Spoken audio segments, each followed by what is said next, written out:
তৃণমূলের কাছে সমস্যা তিনটে। সমস্যা ছিল ঘটনায়: এক, কয়লার টাকা গোয়ার ভোটে ব্যবহার; দুই, সেই টাকা হাওলায় পাঠানো। কিন্তু তৃণমূলের কাছে আরও বড় সমস্যা এক চ্যাপ্টার, তা হলো সরকারি ফাইল আইপ্যাকের অফিসে। প্রথম দুটো ব্যাপারে আমরা জানি, কিন্তু তৃতীয় ব্যাপারটা ভয়ঙ্কর। সম্ভবত দেশের কোনো সরকার এমন কাজ করে না। আইপ্যাক প্রায় সব দপ্তরের বিভিন্ন সব টেন্ডার ম্যানেজ করে এবং কর্মীদের নিয়োগ নিয়ন্ত্রণ করে, যা আজ কোনো গোপন ব্যাপার না। অবশ্যই এর পিছনে থাকে টাকার খেলা। আমাদের দেশে ইন্দিরা গান্ধীর সময় থেকে পিএমও বহু জিনিস নিয়ন্ত্রণ করতেন।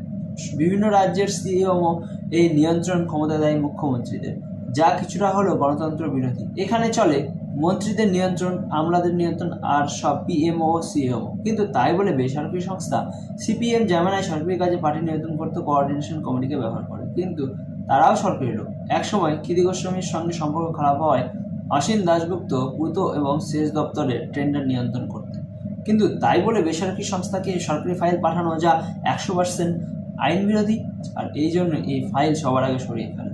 মুখ্যমন্ত্রীর আজ জোর করে ফাইল সরিয়ে ফেলা বা সরকারি কাজে বাধা দেওয়ার যে শাস্তি হতে পারে, বড় উকিল নিয়োগ করলে সে সম্ভাবনাও কম। 40 দপ্তরের সরকারি ফাইল আইপ্যাকের হাতে গেল অনেক বড় প্যান্ডোরা বাক্স খুলে যাবে। সঙ্গে আছে কিছু গোপন ফাইল নিজের দলের নেতাদের, যা ইন্দিরা গান্ধীর ফর্মুলা। তাই ফাইল বাইরে চলে গেলে ক্ষতি অনেক বেশি। এছাড়াও আরও একটা বড় লাভ আছে আজকের এই পরিকল্পিত ঝুঁকিতে।